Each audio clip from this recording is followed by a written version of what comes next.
जय Hind. My name is Gaurav Yadav.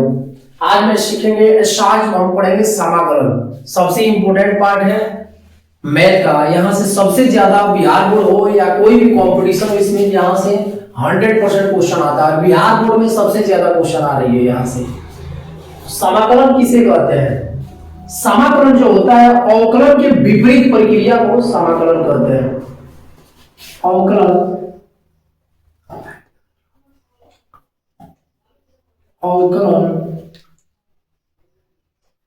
के प्रतिलोम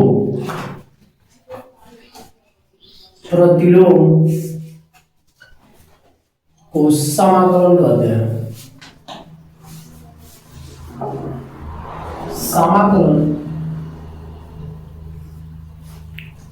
कहते हैं। प्रतिलोम का मतलब होता है उल्टा, इसे विपरीत भी बोला जाता है।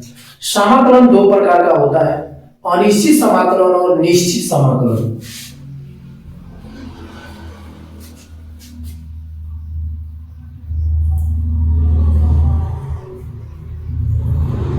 अनिश्चित समाकलन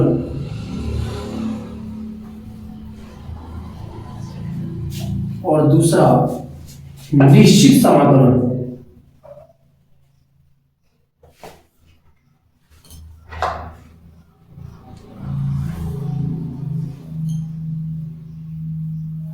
जिसे इसे इंग्लिश में कहते हैं इंडेफिनिट इंटीग्रेशन, इसे कहते हैं डेफिनिट इंटीग्रेशन। हम पहले पढ़ेंगे इंडेफिनिट इंटीग्रेशन, अनिश्चित समाकलन। यहां से बहुत ज्यादा क्वेश्चन आता है। तो सबसे पहले फॉर्मूला आता है integration x power n dx। इससे भी पहले हम सीखेंगे कि अवकलन के उल्टा को समाकलन कहते हैं। कैसे ये सीखेंगे। d बटा dx sin x equal to cos x। cos x तो जहां dx भाग में है, अब हम करेंगे इंटीग्रेशन उल्टा को समाकलन करते हैं। तो इंटीग्रेशन cos x ये भाग में आ जाएगा गुणा में dx। तो integration cos x dx equal to sin x plus के जोड़ देते हैं अनिश्चित समाकलन में। इस प्लस के जोड़ने का नाम जो होता है, इसी को कहते हैं समाकलन नियतांक। समाकलन नियतांक। हम सारा फॉर्मूला, अगर डिफरेंशिएशन का फॉर्मूला याद है तो इंटीग्रेशन का इजीली याद हो जाएगा। जैसे integration x power n dx, तो सबसे पहले हम चलते हैं डिफरेंशिएशन पर। d बटा dx x power n is equal to n into x power n minus 1। आप देखो, अगर इसका इंटीग्रेशन निकालना है, integration x power n dx, और इंटीग्रेशन में सबसे मोस्ट इंपोर्टेंट पॉइंट याद रखना है नोट में, समाकलन में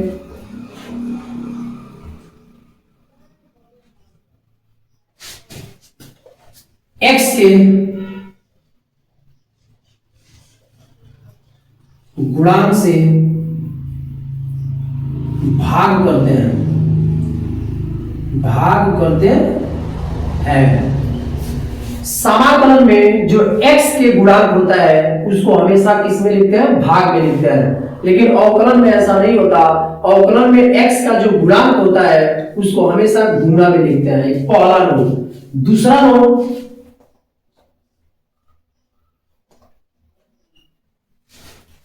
समाकलन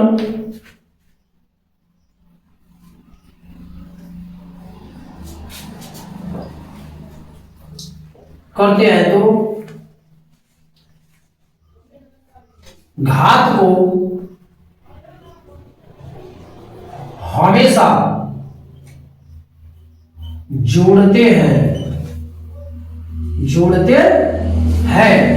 से यहां देखो, integration x power n dx is equal to x power n plus 1 किया, बाटा में इसी से भाग देंगे n प्लस 1 और प्लस k या c जिसे हम समाकलन नियतांक कहते हैं। हमेशा लगाना है क्योंकि हम पढ़ रहे हैं इंडेफिनिट इंटीग्रेशन, अनिश्चित समाकलन। इस पर हम एग्जांपल देखेंगे। हमें केवल रटना नहीं है, हमें सीखना है। तो सीखने के लिए एग्जांपल बहुत जरूरी है, क्रूशियल है। इंटीग्रेशन x पावर 3 dx, तो x power n, integration x power n, n का मतलब 3 प्लस 1 बाटा n का मतलब 3 plus 1 is equal to x power 3 plus 1 4 बाटा 3 प्लस 1 4 और प्लस k। ये लगाना बहुत जरूरी है क्योंकि तभी हमें क्या होगा, पता चलेगा किसका इंटीग्रेशन है, अनिश्चित समाकलन का है। इंटीग्रेशन रूट x dx, जब ऐसा दिया हो तो हम रूट को बदल सकते हैं। इंटीग्रेशन x पावर 1/2 dx, सबसे पहले इसका सरलीकरण किया मैंने। अब इंटीग्रेशन x पावर n के फॉर्मेट में हो गया। Integration x power n dx बराबर x power n plus 1/n plus 1 plus k, तो x पावर n प्लस 1 बाटा n प्लस 1, यहां से 2 और प्लस 1 3, तो x पावर 3 बाटा 2 बाटा 3/2। इसको मैं लिख सकता हूं 2/3 x पावर 3/2 प्लस k। और एग्जांपल लेते हैं x पावर 3/2 dx। ओके, तो x पावर 3/2 प्लस 1 बाटा 3/2 प्लस 1 इज इक्वल टू, तो यहां जब 2 जाएगा तो हो जाएगा 2 और 3 5/2, तो x पावर 5/2 बाटा में होगा 5/2, तो ये चला जाएगा ऊपर 5 नीचे, तो 2/5 x पावर 5/2 प्लस की लगाना मस्ट है। और एग्जांपल देखते हैं।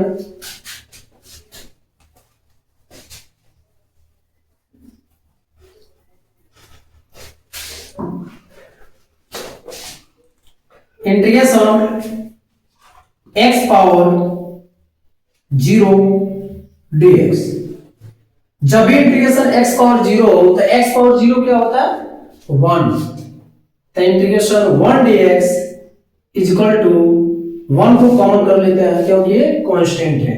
इंटीग्रेशन dx, तो ये हो जाएगा 1 और dx का x प्लस k, तो इसका डायरेक्ट में लिख सकता हूं x प्लस k, ये भी इसका ही पार्ट है। देखो integration x power n minus x power n, दोनों x पावर n ही पर बनेगा। अलग अलग इसका जब बीच में माइनस या प्लस होता है तो दोनों का अलग अलग इंटीग्रेशन करते हैं। इंटीग्रेशन x पावर 3/2 dx अलग minus integration x power 1/2 dx अलग। जब इसका करेंगे तो ये हो जाएगा x power 3/2 plus 1 minus x power 1/2 plus 1 और बाटा में 3/2 प्लस 1 और यहां भी बाटा में 1/2 प्लस 1 प्लस के। इसका सॉल्यूशन कर लेते हैं। तो x पावर 5/2, इसको जब ऊपर लेकर जाएंगे तो 2/5 माइनस x पावर 3/2 और नीचे 3/2 होगा तो इसे हम 2/3 लिख सकते हैं और प्लस की आंसर। और हम देखेंगे अगला फॉर्मूला।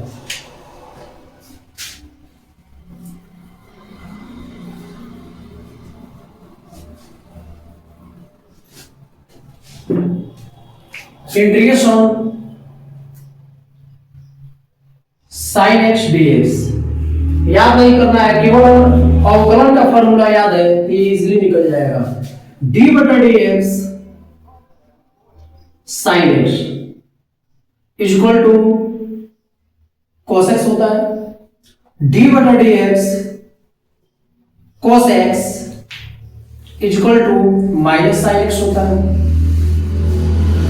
d डी बटा डी एक्स किस में है, ये डी एक्स भाग में है तो ये आ जाएगा गुणा में। और किसका इंटीग्रेशन करना है, इंटीग्रेशन साइन एक्स का करना है, तो integration sine X D X, integration sine X D X यही करना है। माइनस है तो यहां से हटा के यहां लगा देंगे प्लस की, तो ये हो गया integration sin x dx equal to minus cos x plus की, माइनस cos x प्लस की, इंटीग्रेशन sec x dx बराबर या sec स्क्वायर x dx, तो d बटा dx tan x बराबर होता है sec स्क्वायर x का। अब किसका इंटीग्रेशन है, integration sec square x dx, तो इंटीग्रेशन लगा देंगे और ये जो भाग में वो कहां आता है, गुणा में आता है, तो dx बस हो गया। Integration sec square x dx बराबर किसके हो गया, tan x के, आप प्लस के लगा देना है। तो रटना नहीं है, ये अवकलन के प्रतिलोम को समाकलन कहते हैं, उसको सीखो कैसे ये बनता है। बस केवल अवकलन का फॉर्मूला याद है तो समाकलन इजीली याद हो जाएगा, याद तो नहीं करना पड़ेगा, केवल फॉर्मूला याद होना चाहिए अवकलन का। तो integration sec square x dx tan x plus के